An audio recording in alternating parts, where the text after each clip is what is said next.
चलिए बच्चा, हमें चैप्टर 5 का क्वेश्चन डिस्कस करने थे। ये चैप्टर हमारा खत्म हो चुका है। शॉर्ट में फटाफट क्विक, ताकि जब हम एग्जाम में आने वाले क्वेश्चन का डिस्कशन करें तो हमें बने कि भाई एग्जाम में कैसी चीजें पूछी जा रही है। और हमें थोड़ा बहुत, मैं ये कह रही हूँ बच्चा, अभी जो मैं क्वेश्चन डिस्कस कराऊंगी, मैं बिल्कुल नहीं चाहती कि भैया 5 मार्क्स का क्वेश्चन है तो 5 में से 5 मिले। अभी आपकी फर्स्ट ट्रायल होनी चाहिए कि 5 में से 2 या 3 नंबर मिल जाए। 0 मिल रहे तो गलत है। फॉर एग्जाम्पल मैंने एक क्वेश्चन बोला तो तुमको थोड़ा बहुत याद आना चाहिए। पूरा एग्जैक्ट याद आए ये अभी जरूरी नहीं है, लेकिन पहले 5 में से 2 नंबर लाइक याद आ जाना चाहिए।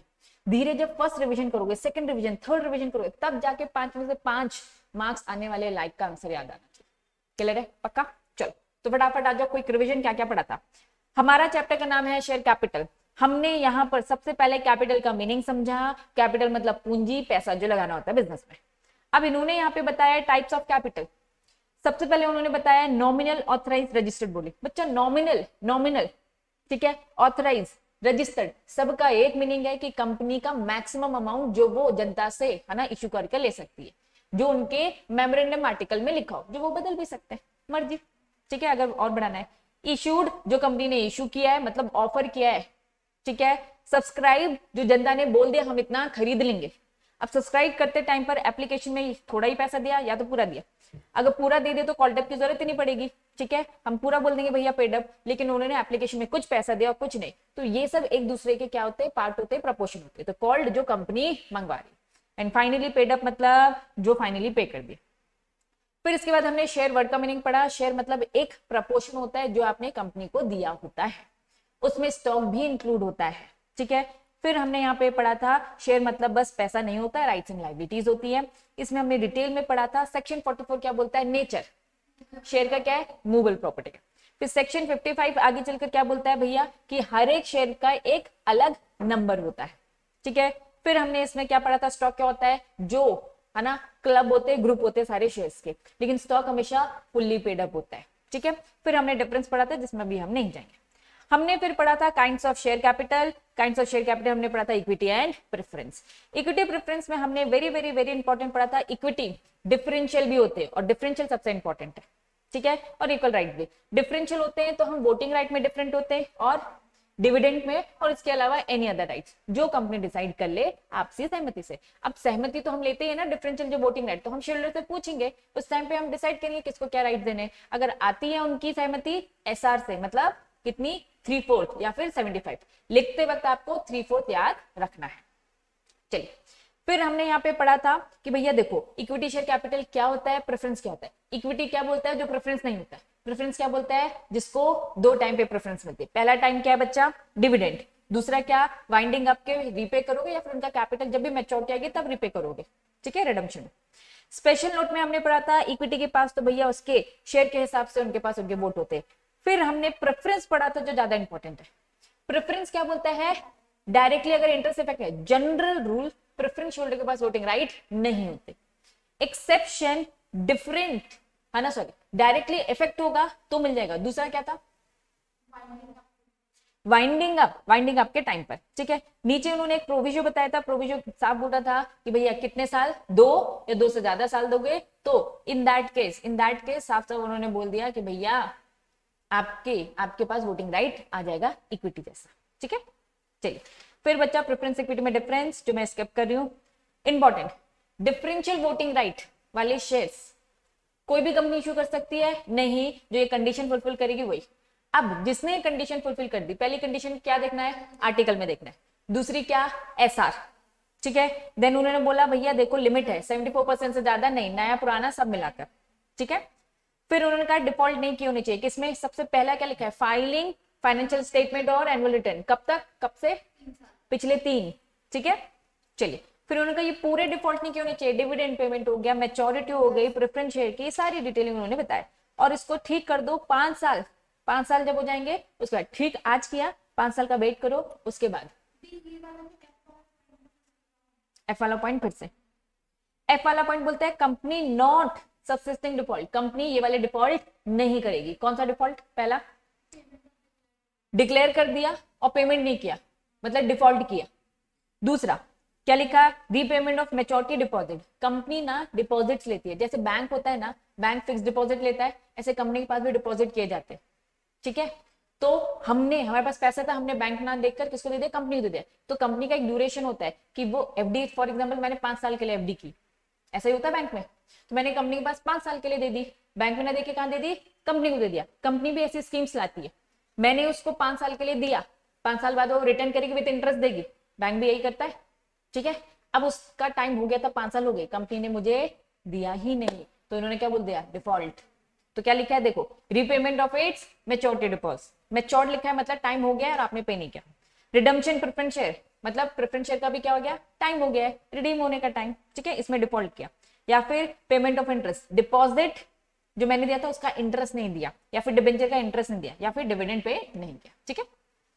तो ये पूरी लिस्ट। और लास्ट में एच पॉइंट क्या बोलता है, कोर्ट या ट्राइब्यूनल ने इसके अकॉर्डिंग कभी भी हमें इस ऑफेंस के अकॉर्डिंग हम, है ना, पिछले 3 साल में कभी भी पेनलाइज हुए, मतलब हम पे पेनल्टी अगर लगी हो तो हम, हमारी कंपनी एलिजिबल नहीं है क्या इशू करने के लिए, डिफरेंशियल वोटिंग राइट इशू करने के लिए। ये एक्चुअली में बहुत इंपॉर्टेंट है, ठीक है। चलिए फिर हमने क्या पढ़ा था, छोटी छोटी बातें, डिफरेंशियल वोटिंग राइट, पुरानी जो इक्विटी शेयरहोल्डर है उनको क्या डिफरेंशियल वोटिंग राइट में कन्वर्ट कर सकते हैं, नहीं। या फिर जो हमने नॉर्मल इक्विटी शेयर अभी नए इशू किए उसको क्या डिफरेंशियल वोटिंग राइट में कर सकते हैं कन्वर्ट, नहीं। Then right of the share holder of the equity share with the differential voting right, right क्या होंगे, सेम होंगे, ठीक है।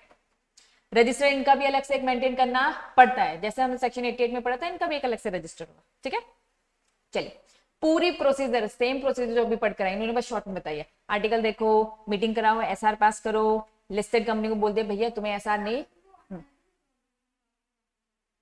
इनको ऑर्डिनरी रेजोल्यूशन, वहां क्या पढ़ा था हमने कंडीशन में,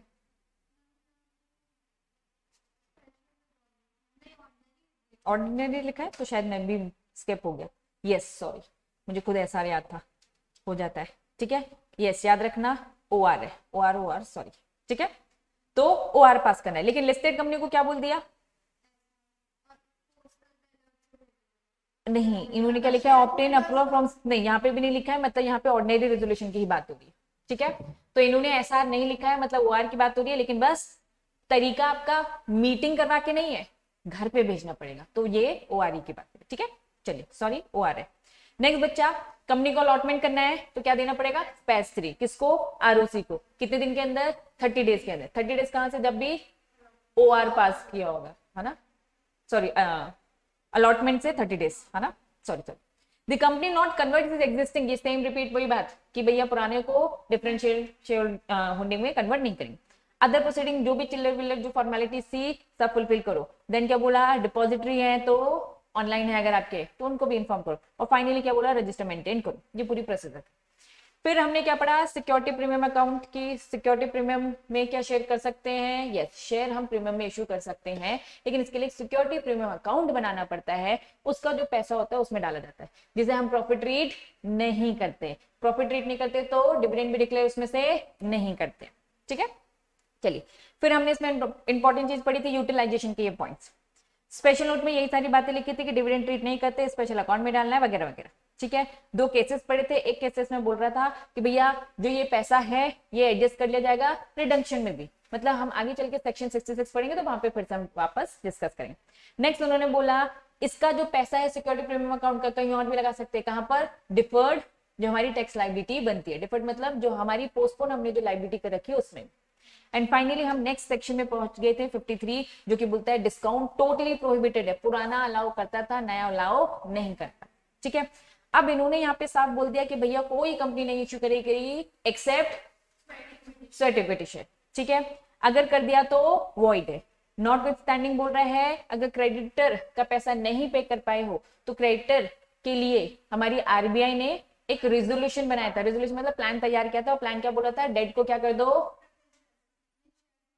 शेयर्स में कन्वर्ट कर दो और डिस्काउंट में दे दो। यहाँ पे डिस्काउंट की बात है तो वो अलाउड है, हाँ बस क्रेडिटर के लिए। लेकिन अगर फेल हो गए तो पेनल्टी भी है, ठीक है। फिर हमने केस पढ़ा था, केस बोला था मर्जर अमालगमेशन के केस में अगर आपने क्या दिया है, डिस्काउंट दिया है तो हम उसे डिस्काउंट ट्रीट नहीं करते। अगर आपने फोरफिट कर लिया था शेयर और फिर उसको रीइश्यू किया है तो ये आपने जो डिस्काउंट दिया ये डिस्काउंट अलाउड है, जिसमें पेनल्टी नहीं लगी। यही पढ़ा था। फाइनली हमने सर्टिफिकेट शेयर में पहुंच गए थे। सर्टिफिकेट शेयर बोलते हैं अपने एम्प्लॉय डायरेक्टर को दे रहे, डिटेल में उन्होंने एम्प्लॉय डायरेक्टर की पूरी डिटेलिंग बताई थी, कंडीशन बताई थी, यहाँ है एसआर, ये याद रखना, किसी में एसआर किसी में वो रहता है। सर्टिफिकेट शेयर अगर मेरी कंपनी को इशू करना है तो पहले क्या देखना पड़ेगा, आर्टिकल, फिर क्या देखना पड़ेगा, कंपनी एसआर पास करवाएगी, ठीक है। उसके बाद रेजोल्यूशन में ये बातें लिखी होनी चाहिए, कितना इशू करो, कितने में एम्प्लॉय को दे रहे हो, ये पूरी डिटेलिंग। फाइनली अगर कंपनी लिस्टेड है तो सेबी जो बोलेगी वो भी, और लिस्टेड नहीं है तो बस हमारे सेंट्रल गवर्नमेंट ने जो रूल्स बताए वो फॉलो करना है, ठीक है। फाइनली सर्टिफिकेट शेयर और जो नॉर्मल इक्विटी शेयर है दोनों की क्या रैंक है बच्चा, परिपासु है। परिपासु मतलब दोनों इक्वल है, ठीक है। बोनस बोनस जो मुझे मिल रहे वो तुमको भी मिलेंगे अगर तुम एम्प्लॉय को मिले तो, ठीक है।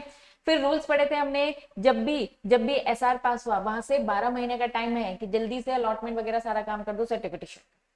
फाइनली हमने पढ़ा था उसकी एक लिमिट है, एक साल में 15% और 5 करोड़ वाला भी था ना, विच एवर इज हायर, फिर ओवरऑल 25% पूरा ओवरऑल। लेकिन इसमें क्या पढ़ा था, सेटअप कंपनी में कि ये 50% तक,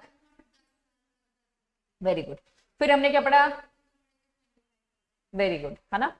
फिर हमने सर्टिफिकेट शेयर का लॉक इन पढ़ा, 3 साल तक वो बेच नहीं सकते, भैया आपको दिए रखो संभाल कर। फाइनली हमने पढ़ा प्रेफरेंस शेयर का इशू एंड रिडम्पशन। इशू करना है तो उन्होंने कहा भैया 2 टाइप के इशू नहीं कर सकते, इरिडीमेबल वाले और 20 साल से ऊपर। इसका भी एक एक्सेप्शन था, क्या था, इंफ्रास्ट्रक्चर कंपनी। इंफ्रास्ट्रक्चर कंपनी के केस में उन्होंने बोल दिया था 30 साल तक, और अगर प्रेफरेंस होल्डर ने बोला तो मिनिमम 10%, मैक्सिमम कुछ नहीं लिखा, तो मतलब उससे ज्यादा भी ले सकते हैं। इंफ्रास्ट्रक्चर की फैसिलिटी की पूरी, है ना, उन्होंने डेफिनेशन दी है। कंपनी को प्रेफरेंस शेयर इशू करना है तो कंडीशन क्या है, एसआर। आर्टिकल में देखो एसआर, और क्या बोल दिया, डिफॉल्ट क्या होगा, तो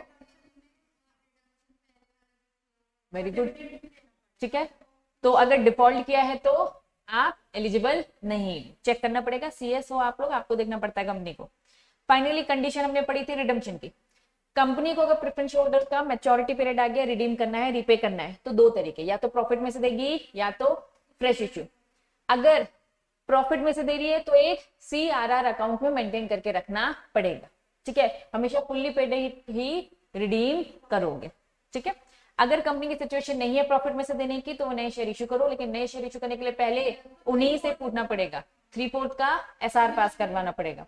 फिर उसके बाद कहां जाओगे, ट्राइब्यूनल। ट्राइब्यूनल बोलेगा हाँ कर लो, लेकिन जो लोग नाराज है डिसेंटिंग शेयर होल्डर, उनको ऑर्डर बोला जाएगा, भैया इनको पहले रिडीम करके दो, तब। फाइनली ये सारी चीजें हमने पढ़ी थी, ठीक है। फिर एनसीएलटी के बस उन्होंने रूल बताया था, ट्राइब्यूनल के पास जाओगे तो फॉर्म वगैरह होगा एंड ऑल।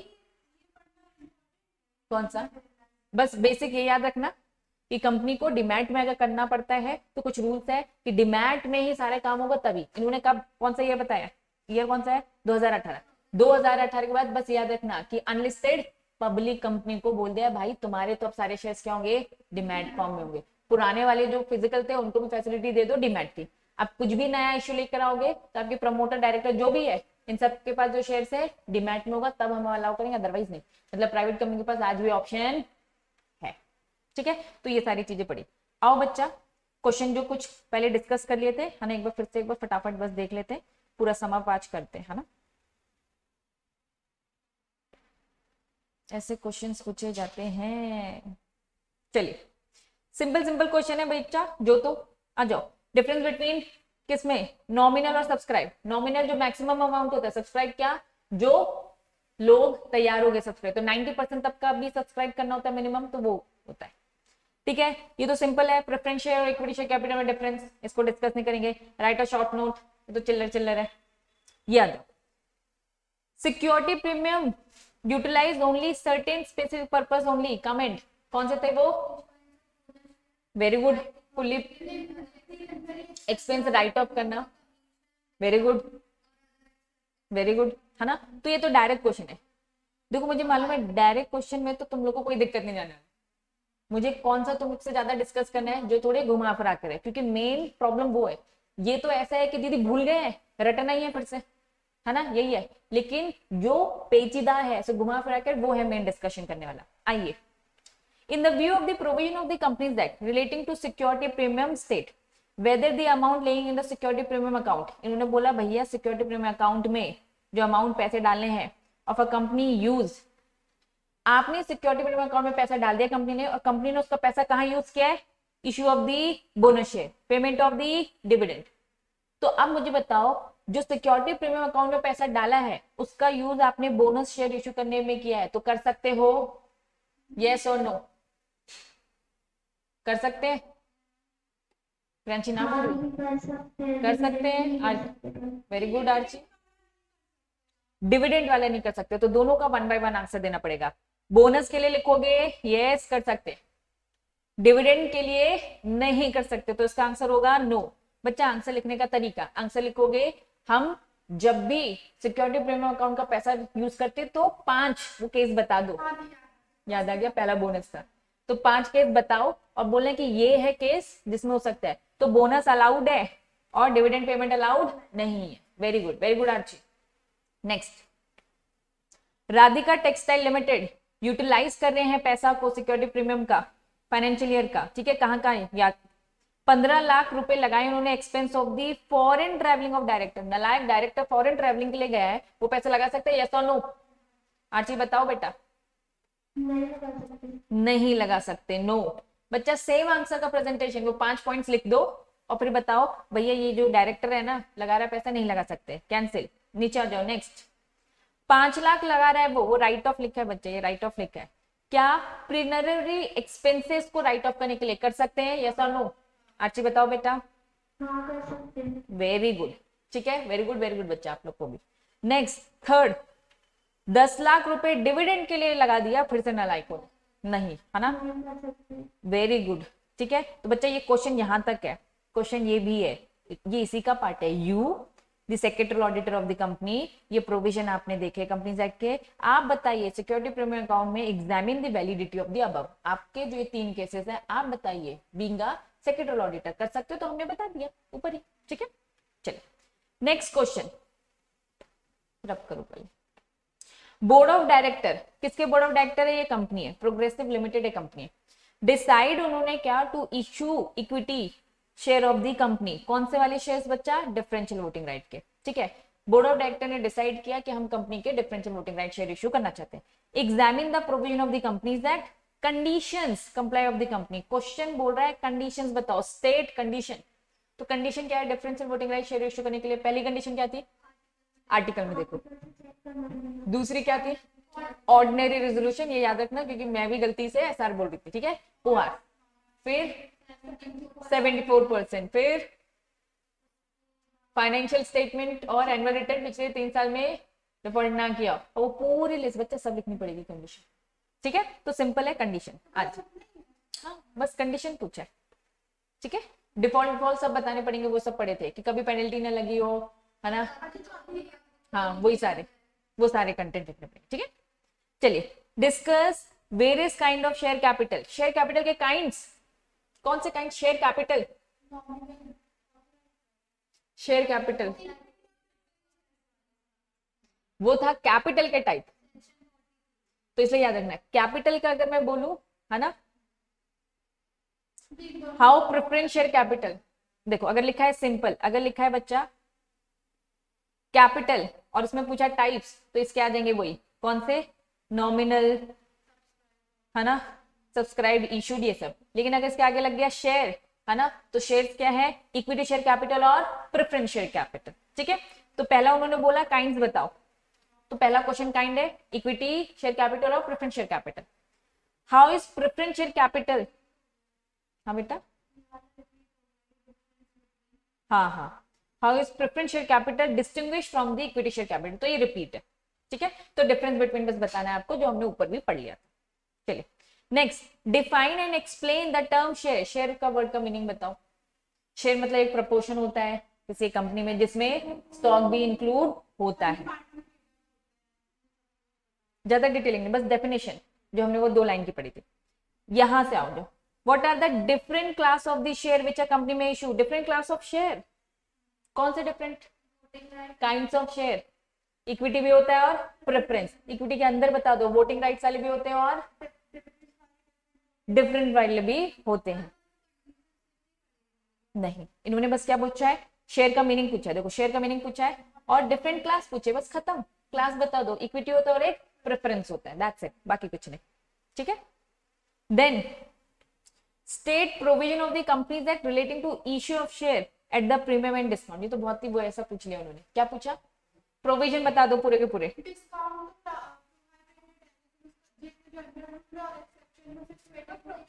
दोनों प्रोविजन बता दे, नहीं सेक्शन नंबर, सेक्शन नंबर कौन सा है पढ़ा था हमने, डिस्काउंट को प्रोविजन प्रीमियम को 53, तो इन्होंने कहा कितना है 52 है प्रीमियम का, और डिस्काउंट का कौन सा है 53 डिस्काउंट का है ना आर्ची, है ना 52 प्रीमियम का।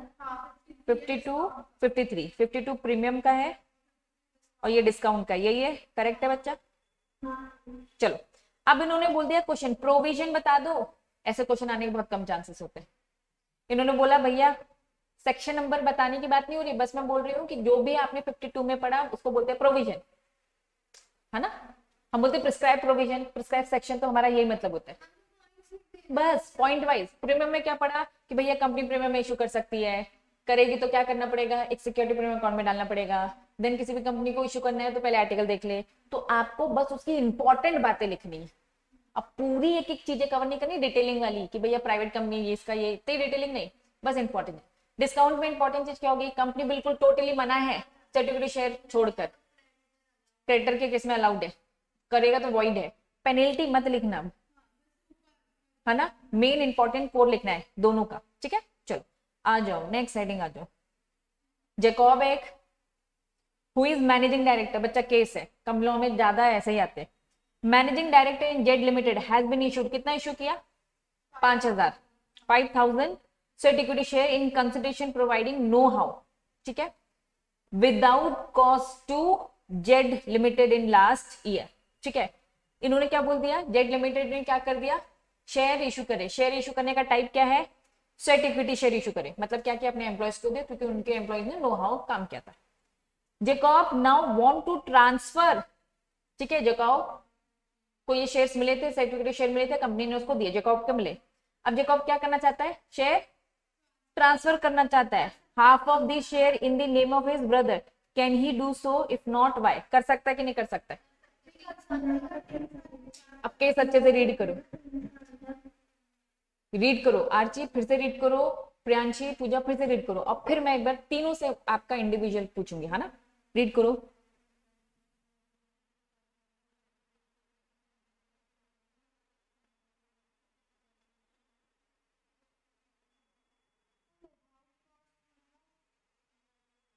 बिना कुछ खर्चा हुए, बिना कुछ पैसे लिए, ठीक है,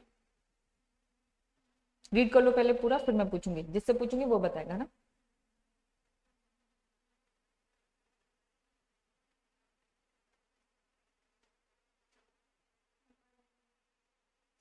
पढ़ लिया, चलो प्रियांशी पहले तुम बताओ, ठीक है। पूजा तुम क्या बोल रहे हो, 3 साल के बाद तो आपकी मर्जी है, हाफ भी कर सकते फुल भी कर सकते, मर्जी, ठीक है। आर्ची बताओ बेटा तुम क्या बोल रहे हो। 3 साल के बाद ही कर सकता है, 3 साल तक तो लॉक रहेंगे। वेरी गुड, तीनों ने सही आंसर दिया है कि 3 साल तक लॉक करेंगे, लेकिन बस क्वेश्चन को एक बार फिर से रीड करो, मैं आपको फिर से रीड करा रही हूँ। Jacob who is the managing director in Z limited has been issued, Jacob को मिले हैं कितने 5000 certificate share in the consideration providing know how without cost to Z in the last year. साफ बोल दिया बच्चों, कब मिले हैं, क्वेश्चन बोल रहा है कब मिले, लास्ट ईयर मिला है। लास्ट ईयर मतलब अगर मैं अभी 2021 में हूं तो अभी मान के चलो मेरा लास्ट ईयर क्या होगा 2020 में। अब वो कह रहा है लास्ट ईयर ही दे, अब वो कह रहा है मैं ट्रांसफर करना चाहती हूँ, तो आपका आंसर क्या होगा, नहीं कर सकता, 3 साल तक रुके। तो बस मैं कह रही हूँ क्वेश्चन ने साफ हिंट किया है कि इसमें ये इंपॉर्टेंट होता है। जब वो ये कह रहे हैं कि लास्ट ईयर ही, तो आप सबके आंसर सही है ना, लेकिन आपने ये अज्यूम किया कि क्वेश्चन ने कोई इन्फॉर्मेशन नहीं दी है, तो आपने बोल दिया कि भाई 3 साल के बाद कर सकता है, तो आपने सही तो बोला है, लेकिन क्वेश्चन ने आपको हिंट किया है, बस मैं ये कह रही हूँ, हिंट किया है कि वो लास्ट ईयर ही मिला है, वही रीड करना पड़ेगा कि भैया लास्ट ईयर ही आपको मिला है, और नाउ लिखा है ना, नाउ वांट, अब आप चाह रहे हो कि भैया देना, तो बोलना कि जॉकब 3 साल रुके, आंसर सही है आपका, लेकिन अब लिखने में थोड़ा सा चेंज होगा, क्या लिखना कि वो पिछले साल की बात कर, वो अभी तो नहीं कर सकता, आंसर सही ही है आपका, बस मैं प्रेजेंटेशन थोड़ा सा और इंप्रूव करना, कि भैया 3 साल के बाद कर सकता है। क्लियर? ठीक है, तो ये बस बच्चा इतने ही क्वेश्चन है। अब इसमें से रिपीट एक ही क्वेश्चन है मेरे हिसाब से जिसको आपको नहीं लिखना चाहिए। कौन सा? वो वाला क्वेश्चन नंबर 8 है ना। तो एक काम कर रही हूँ, पहला वाला हटा देते हैं, सारे क्वेश्चन करना है पहले वाले को छोड़कर, सॉरी दूसरे वाले को छोड़कर, ठीक है, क्योंकि यही रिपीट हो रहा है। Distinguish between preference and equity share, इसको छोड़कर बाकी सारे क्वेश्चंस लिखने पड़ेंगे। ठीक है, तो चलो यहाँ पर ये टॉपिक अब हमारा होता है ओवर।